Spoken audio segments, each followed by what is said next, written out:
जी overall तो આજના દિવસે બજારમાં ઘટાડો જ રહ્યો છે, પરંતુ આજે સપ્તાહનો છેલ્લો દિવસ એટલે આ સાપ્તાહિક બજારની પણ વાત કરી લઈએ તો આ સપ્તાહ પણ બજાર માટે થોડુંક નબળું જ સાબિત થયું છે, જ્યાં આગળ નિફ્ટી અને સેન્સેક્સ બંને જુઓ 2.5 થી લગભગ 2.5% જેટલું આપણને ઘટીને બંધ થતું જોવા મળ્યું. તો નિફ્ટી બેંકની અંદર આ અઠવાડિયે તમને ઓલમોસ્ટ 3% જેટલો ઘટાડો આવતો જોવા મળ્યો.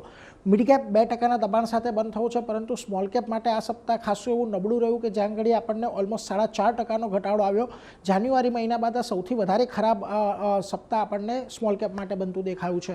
વાત કરી લઈએ આજના કારોબારની, તો આજે જુઓ તમને એક સારી તેજી સાથેની શરૂઆત થતી જોવા મળી હતી, પરંતુ ઉપલા સ્તરેથી દબાણ આવ્યું. 23,839ની આજુબાજુના હાઈ બન્યા હતા, ત્યાંથી આજે નિફ્ટી તમને ઘટીને બંધ થતું જોવા મળ્યું. સેન્સેક્સમાં પણ જુઓ થોડુંક લાલ નિશાનની અંદર કારોબાર હતું. બેંક નિફ્ટીએ આજે 54,300ની ઉપરનો કારોબાર દર્શાવ્યો, પરંતુ ત્યાંથી ફરી પાછું દબાણ આવ્યું અને 400 પોઈન્ટ જેટલું ઘટીને આપણને બંધ થતું જોવા મળ્યું છે.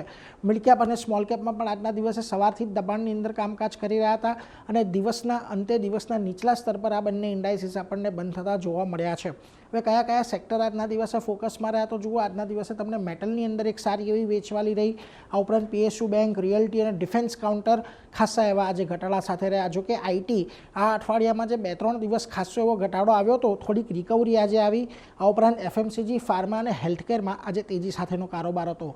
નિફ્ટીના ફ્રન્ટ પરથી વાત કરી લઈએ આજના દિવસે તો જુઓ હિન્ડાલ્કો, ટાટા સ્ટીલ જેવા કાઉન્ટર તમને ખાસા એવા ઘટ્યા. ઇટર્નલ અને નેસ્લે ઇન્ડિયાની અંદર પણ આજે ખાસી એવી વેચવાલી આવી. જ્યાં આજે આપણને તેજી સાથેનો કારોબાર જોવા મળ્યો એમાં ટાટા મોટર્સ હતું, પરિણામ બાદ 5%ની તેજી આવી. આ ઉપરાંત ડૉક્ટર રેડ્ડી, ટેક મહિન્દ્રા, ઇન્ફોસિસ અહીંયા તમને થોડી ઘણી રિકવરી જોઈ.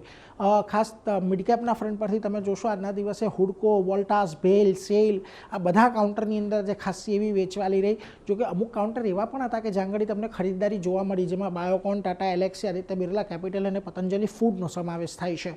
વેલ, તો ઓવરઓલ આજના દિવસે બજારની અંદર આપણે ઉપલા સ્તરેથી દબાણ આવ્યું છે. હવે આપણે 23,000 નીચે 300 ઉપર 23,800 આ જ રેન્જમાં ફસાયેલા છે. એટલે જ્યાં સુધી આ રેન્જની બહાર આપણે નથી નીકળતા ત્યાં સુધી એક રેન્જ બાઉન્ડ કારોબારની જ અપેક્ષા આવતા અઠવાડિયે પણ આપણે બજારની અંદર રાખવી જોઈએ.